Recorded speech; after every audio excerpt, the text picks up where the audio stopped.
The next paper is a student AI interaction, a case study of CS1 students by Matin, Amoozadeh, Daye, Daniel Prol, Alfageeh, James Prather, Michael Hilton, Sruti, Srinivasa, Ragavan, Mohammed Amin, Alipour. Yeah, thank you, Otto. Hello, everybody. If I seem nervous, it's because I am. So it's my first conference ever. It's my first Koli experience ever. It's my first panel ever. I'm not even a PhD student, but I'm here. I'm now happy to present my work joined with my colleagues from University of Houston, Carnegie Mellon University, Abilene Christian University, and Indian Institute of Technology, entitled Student AI Interaction, a case study of CS1 students. So I think we can all agree that it's an exciting time to think about the future of programming, especially with code LLMs potentially transforming the text-to-code experience for beginners. So the idea is the code LLMs can only do this if we ask them the right questions. So a big challenge in the student AI interactions is the complexity of designing effective prompts and building these kinds of new complex mental models. This task is complex even for experts and particularly challenging for beginners. So the impact of Gen AI on student learning, on computing education is twofold, right? It presents opportunities and challenges. On the opportunities side, so self-regulation and self-efficacy, as demonstrated in a paper presented here last year. Some learners show signs of self-regulation and self-efficacy when using these tools, such as adding code to verify AI-generated solutions, using AI as a learning tool to engage with the code or to understand better the code, and actively interacting with the code rather than just copying it. On the challenge side, two themes stand out from this paper. First is over-reliance. Some learners show lines of becoming over-reliant on AI, and also code integration issues, meaning that some of them have problems to properly integrate AI-generated code and face problems also with verification, modification, and so these two.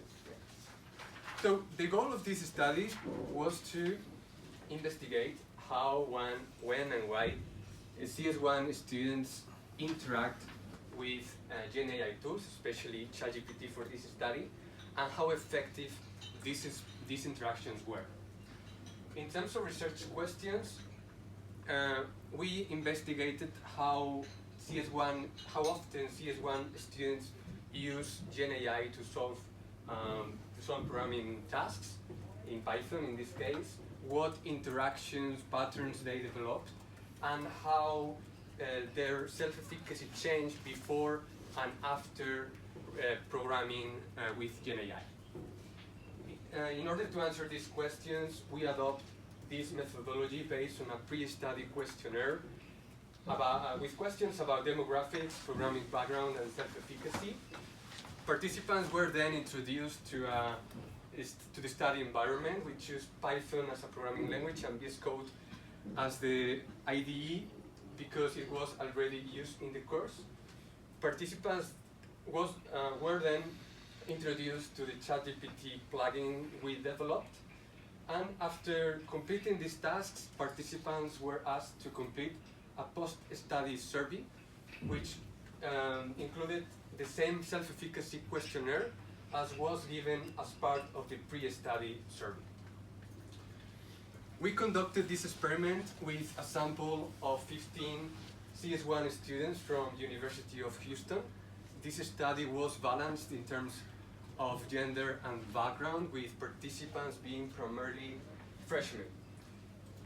So in terms of programming tasks, participants were asked to complete 3 programming tasks with questions that cover CS1 concepts. For each question, we gave them input and output examples.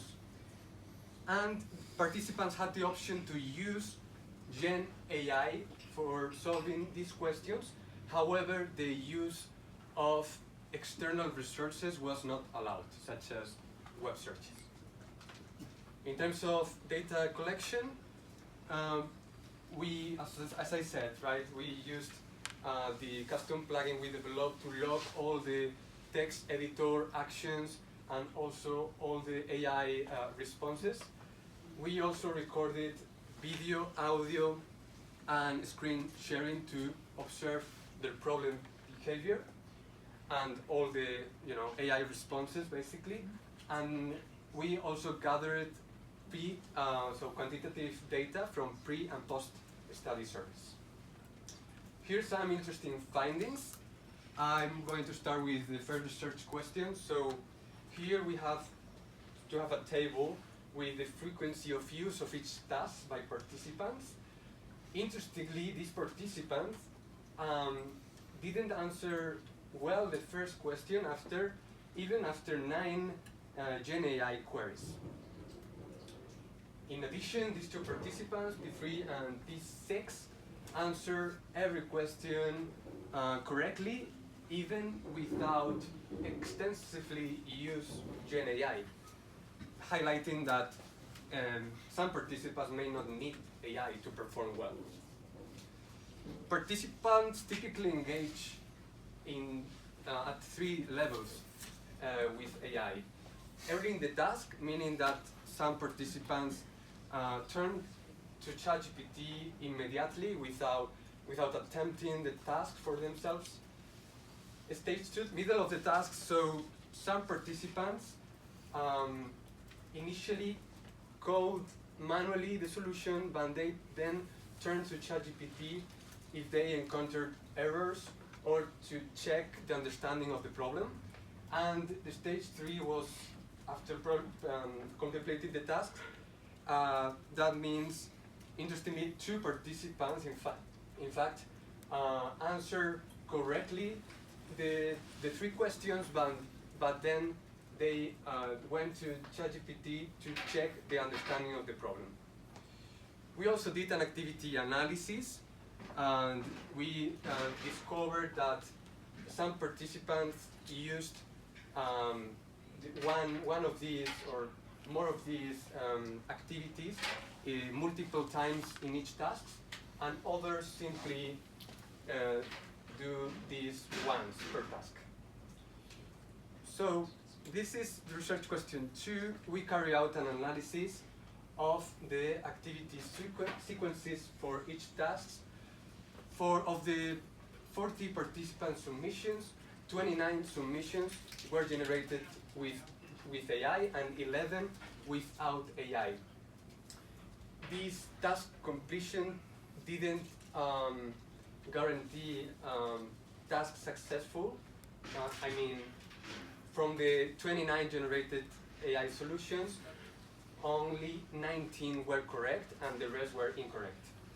For example, P14 follow a straight path or linear path, performing each activity once. And for the P7 participant, he did a more iterative strategy, performing certain activities various times, running, debugging, prompting, modifying code before answering wrong the question.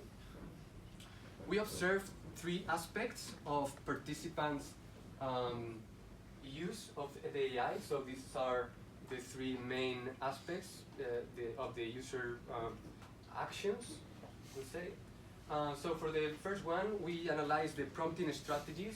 The first one was full description. That means basically the participants relied entirely on Gen AI without attempting the solution for themselves.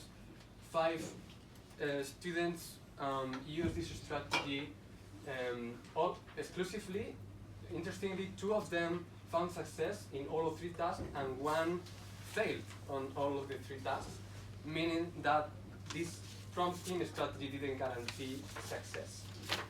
The step-by-step strategy, participants so basically broke down the question into structured sub-goals and then used GenAI to solve them.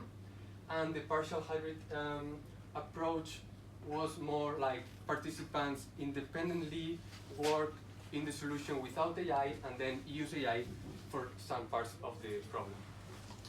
In the type of information needed, we have these 4 conclusions, entire solution. So some of the participants simply typed into descriptions.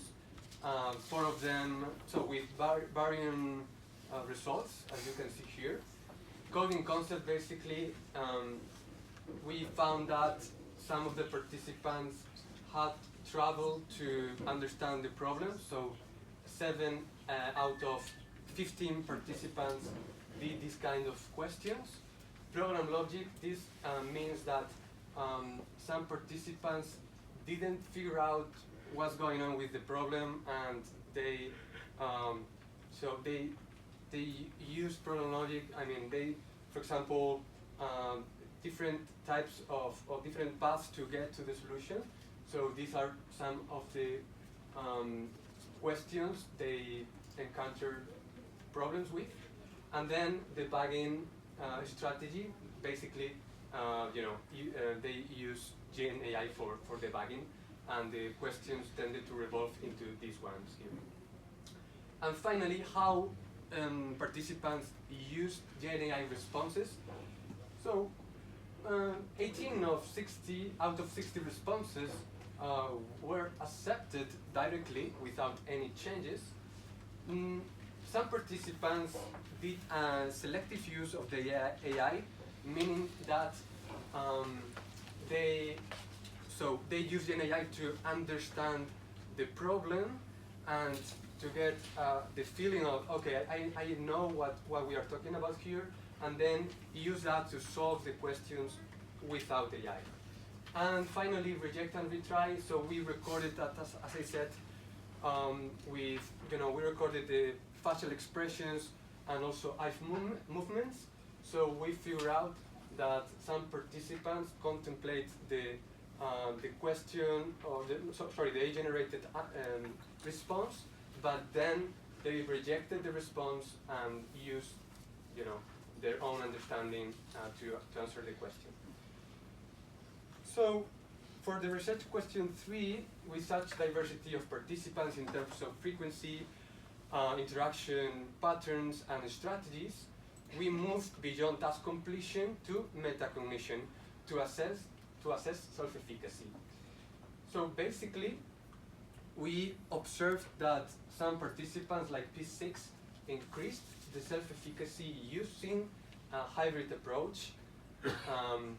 And so that means some of the participants can improve learning if they combine AI and non-Gen AI, like the hybrid approach says. And then some of the participants decreased in self-efficacy using mostly full description prompts. So some questions to open the discussion and also for the panel. Interactions with Gen AI. So we basically observed that we need to balance AI assistance and independent problem solving. In terms of self-efficacy, we observed that participants who use full description strategy may not need or may prefer smooth interactions with AI, and the ones who used Gen AI had higher efficacy scores. And lastly, is implication for computing education. So I think we observed that so it's a problem because students relied a lot on Gen AI to solve the problems. So this can hinder learning, and of course this highlights the need to develop more strategies on self-regulation and self-efficacy, right? And that's it. Thank you so much, and visit this website to check the slides and also the paper. Thank you so much.